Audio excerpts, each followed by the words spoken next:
ഒരുപക്ഷെ ഈ സ്ഥലം നിങ്ങൾക്ക് എല്ലാവർക്കും പരിചിതമുണ്ടാവും. നമ്മളുടെ ടൗൺഷിപ്പാണ്. മുണ്ടക്കൈ ചൂരൽമല മഹാദുരന്തത്തിന് ഇരയായി ആ ദുരന്തത്തെ അതിജീവിച്ചവർക്ക് വേണ്ടി സർക്കാർ നിർമ്മിക്കുന്ന ടൗൺഷിപ്പാണ് കൽപ്പറ്റ ബൈപ്പാസിനടുത്ത് എൽസ്റ്റൺ എസ്റ്റേറ്റിന് സമീപം. അവിടെ വീടുകളുടെ നിർമ്മാണം യുദ്ധകാലാടിസ്ഥാനത്തിലാണ് നടന്നുകൊണ്ടിരിക്കുന്നത്. ഊരാളുങ്കൽ ലേബർ കോൺട്രാക്ട് സൊസൈറ്റിയുടെ നേതൃത്വത്തിൽ കൂടുതൽ യന്ത്ര സാമഗ്രികൾ എത്തിച്ച് നിർമ്മാണ സാമഗ്രികൾ എത്തിച്ച് അവിടെ ജോലികളെല്ലാം പുരോഗമിക്കുകയാണ്. മാതൃകാ വീട് ഉൾപ്പെടെ 10 വീട് ഇതുവരെ വാർത്തു കഴിഞ്ഞു. 331 വീടിന് നിലമൊരുക്കി കഴിഞ്ഞു. 300 എണ്ണത്തിന് അടിത്തറ ഒരുക്കാൻ കുഴിയെടുത്ത് മണ്ണ് പരിശോധന പൂർത്തിയാക്കി.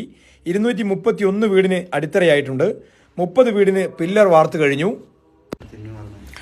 കർശന ഗുണനിലവാര പരിശോധനയോടുകൂടിയിട്ടാണ് വയനാട് ടൗൺഷിപ്പിന്റെ നിർമ്മാണം ഓരോ ഘട്ടത്തിലും നടക്കുന്നത്.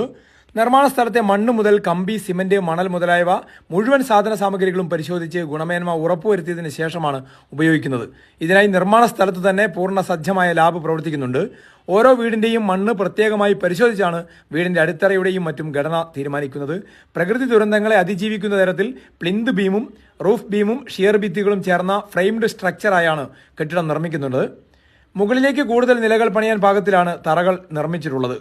നിർമ്മാണത്തിന് ഉപയോഗിക്കുന്ന സിമന്റ്, മണൽ, കമ്പി, സിമന്റ് കട്ടകൾ, ടൈലുകൾ, ഫാബ്രിക്കേഷൻ സാധനങ്ങൾ, പൈപ്പുകൾ മുതലായവ കോൺട്രാക്ടറുടെ ടെസ്റ്റിംഗ് കൂടാതെ സ്വതന്ത്രമായ മൂന്നാം കക്ഷിയുടെ ടെസ്റ്റിംഗ് നടത്തി ഗുണമേന്മ ഉറപ്പുവരുത്തുന്നുണ്ട്. നിർമ്മാണത്തിലെ ഓരോ ഘട്ടത്തിലും പരിശോധന നടത്തി ഗുണനിലവാരം ഉറപ്പുവരുത്തിയതിനു ശേഷമാണ് അടുത്ത ഘട്ടത്തിലേക്ക് പ്രവേശിക്കുന്നത്. പ്രോജക്ട് കൺസൾട്ടന്റായ കിഫ്കോൺ എഞ്ചിനീയർമാരുടെ സാന്നിധ്യത്തിലാണ് ഓരോ ടെസ്റ്റുകളും നടത്തുന്നത്. കൃത്യത ഉറപ്പുവരുത്തുന്നതിനായി ഓരോ ടെസ്റ്റിന്റെയും ഫോട്ടോയും വീഡിയോയും എടുത്ത് സൂക്ഷിക്കുന്നുണ്ട്. ഇത്തരത്തിൽ 58 ഘട്ട പരിശോധനകൾ കടന്നാണ് ഓരോ വീടും പൂർത്തിയാക്കുന്നത് എന്നുള്ളതാണ് ഏറ്റവും വലിയ പ്രത്യേകത. JSW, ടാറ്റ, ജിൻഡാൽ കമ്പനികളുടെ ഉയർന്ന ഗുണനിലവാരമുള്ള കമ്പികളാണ് നിർമ്മാണത്തിന് ഉപയോഗിക്കുന്നത്. സിമന്റ് ഡാൽമിയ കമ്പനിയുടേതാണ്. കോൺക്രീറ്റിന് ഉപയോഗിക്കുന്ന മെറ്റൽ, മണൽ, സിമന്റ് എന്നിവയുടെ സവിശേഷതകൾ പരിശോധിച്ച് അതിനനുസരിച്ച് മാനദണ്ഡങ്ങൾ പ്രകാരമുള്ള ട്രയൽ കോൺക്രീറ്റ് മിക്സ് തയ്യാറാക്കി പരിശോധിച്ച് ഗുണമേന്മ ഉറപ്പുവരുത്തിയ ശേഷമാണ് കോൺക്രീറ്റിന് ഉപയോഗിക്കുന്നത്. ഓരോ കോൺക്രീറ്റ് മിശ്രിതവും തയ്യാറാക്കിയതിനു ശേഷം നിശ്ചിത സമയത്തിനകം ഉപയോഗിക്കുന്നുണ്ടെന്ന് ഉറപ്പുവരുത്തും. സമയപരിധി കഴിഞ്ഞാൽ കോൺക്രീറ്റ് തിരികെ അയക്കും. ഏതായാലും അതിനുവേണ്ടി കോൺക്രീറ്റ് മിക്സിംഗ് യന്ത്രം ഉൾപ്പെടെ കൊണ്ടുവന്നിട്ടുണ്ട്. ഓരോ കോൺക്രീറ്റ് മിശ്രിതത്തിന്റെയും പ്രവർത്തനക്ഷമത സ്ലബ് ടെസ്റ്റിലൂടെയാണ് ഉറപ്പുവരുത്തിയ ശേഷം കോൺക്രീറ്റിന് ഉപയോഗിക്കുന്നത്.